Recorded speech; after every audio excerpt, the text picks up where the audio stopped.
Welcome to Carver REEL-TV. We're here to tell you today that each one of us has an important story to tell.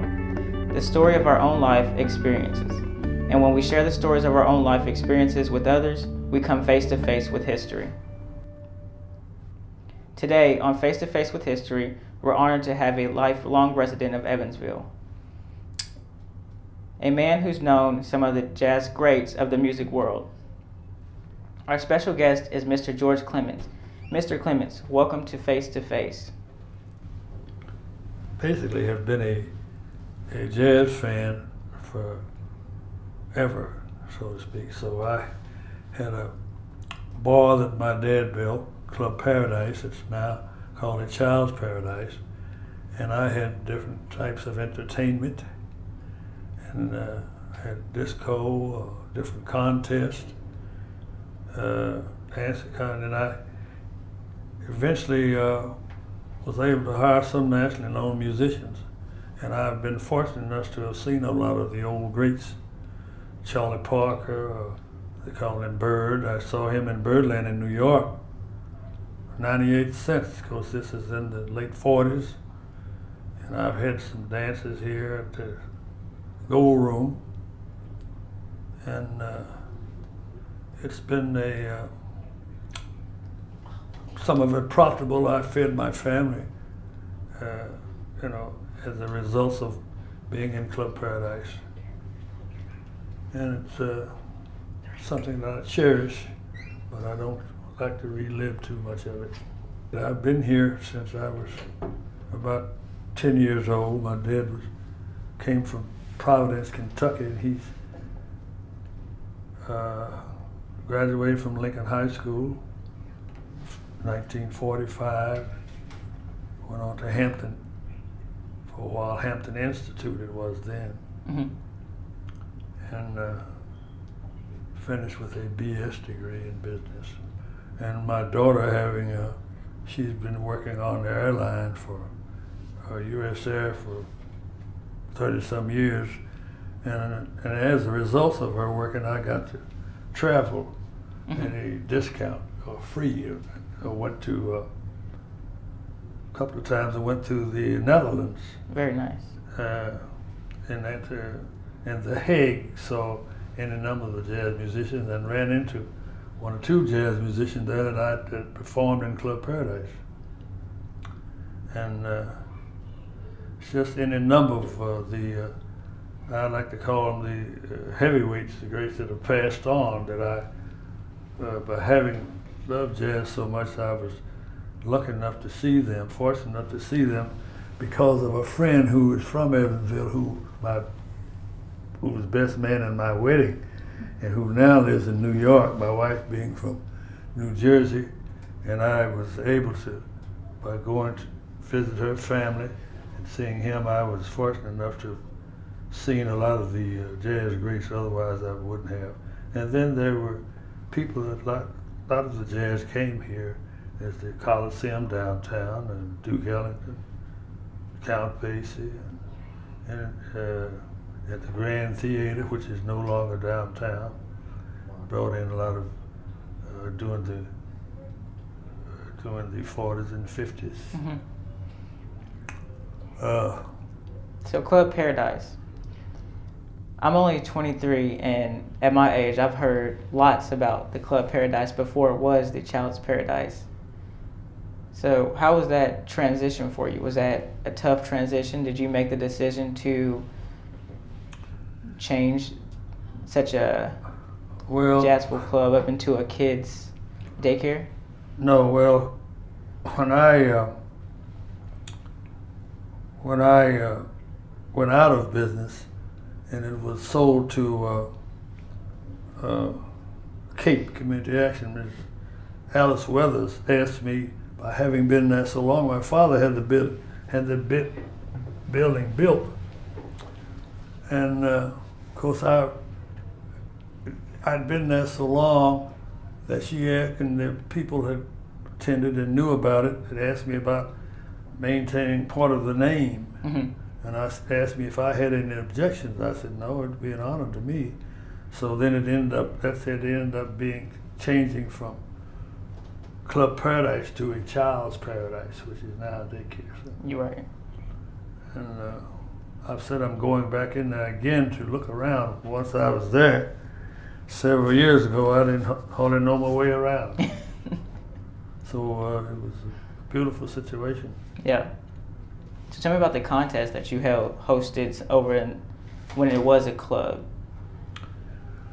Well, as I said, I've been a jazz fan, so to speak, all my life. But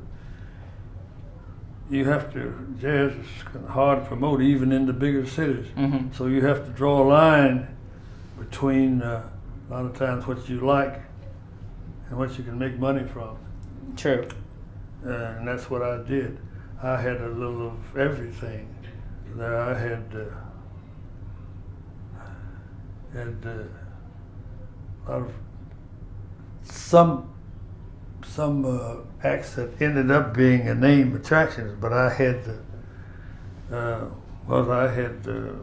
dance contests and had that disco and whatever was going at the time. Then I ended up with jazz musicians. I had musicians that a lot of people with a little age would know about, a group called the Spinners, the Motown group, Mm-hmm. and a group called the Ohio Players that ended up being, and then I had jazz musicians, Jimmy McGriff, and I had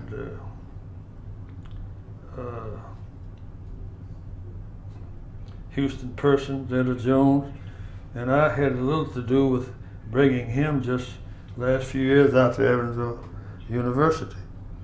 And he's still, of course, the lady has passed on.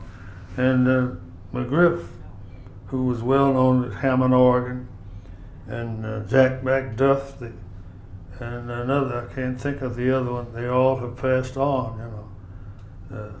And I've been out of there, I guess, about 15 to 16 years. And, you know, it's been converted into the what it is now. So how do you feel about jazz music today compared to how it was when you were promoting it? Do you feel like it's changed? Do you feel? It's definitely changed a Right. lot. If you have I'm not most of the jazz that I like, they call it, you know, was a different type of jazz than what a lot of is played now. They call it smooth jazz. A lot of the artists now, smooth jazz, and of course you still have a lot of musicians who play the older jazz too. Mm-hmm. But being the type of jazz fan that I am, a lot of the newer jazz, I'm not quite ready for it. Yeah. Of course, the hip hop, I understand it's big now. You know. Oh yes. And some of the artists, I can appreciate a lot of things that I don't really enjoy. Mm-hmm. That's jazz and other forms of, you know, that type of entertainment. So if you still had the club today, do you think that you would have transitioned from promoting jazz music to what's hip hop today, just for the? If I were still there, I'm sure I would have to. Yeah. Have to do what is current. Right. To make money. Yeah. Yes. Like I said, I had a lot of acts that would per se weren't what you might. Well, I don't know how I would say it, but I didn't particularly like them Mm-hmm. as much as I did the jazz, but I had to do that to keep my head above water. Right.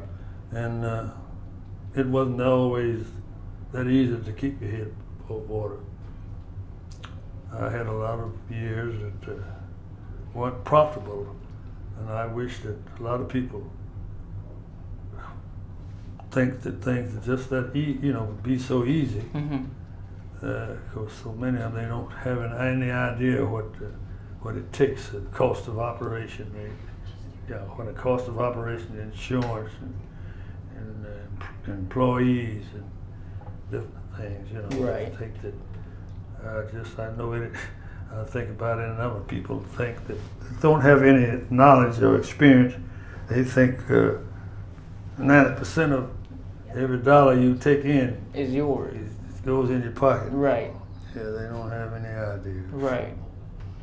So even though your father started the Club Paradise, you still made the decision to get your bachelor's? Well, Was that something that he I was recommended? when I was in the Army. My dad came from Kentucky and a small coal mining town, and he opened up and I was always around some type of business. When we came here in the 40s, you didn't have cafeterias in the schools, and my dad and I worked in the restaurants and feeding kids, you know, at lunch breaks. Those and have the dances and the Coliseum, and I worked around. My sister and I worked around some type of restaurant or business all my life. When I got out of the Army, naturally I wanted to try my own hand, and there were some good days and there were a lot of bad ones. Had it not been for him, I probably would have had to. I had a bar called George's Bar, and it didn't work out right, and so my dad kind of picked me up by my bootstraps. Of course, my wife worked at her job. She worked at the First Presbyterian Church downtown for a year. So it wasn't all feeding my family. She did her share too. And I was fortunate to have a lady who did well by me, that we did well by each other. And that experience, the fact that we've been married 60 years this past June. So I've been very blessed. Of course. Of course. Through all trials and tribulations, it's always good to have someone there to fall back on if you need. Oh yes, without a doubt. So in my 23 years here in Evansville, I've seen a few changes, and it hasn't been since maybe the past 4 years that I've actually noticed moderate changes throughout Evansville. But you've been here much longer than I have. So what do you have to say about where Evansville is today and where it has come from? Well, I've seen a lot of changes over the years, naturally, racially. And at one time before integration came about, I guess it was easier to make it, even at it being difficult then. But today, I'd say, the type of business that I was in, or a similar type, would be equally, if not more, so difficult than the way it was.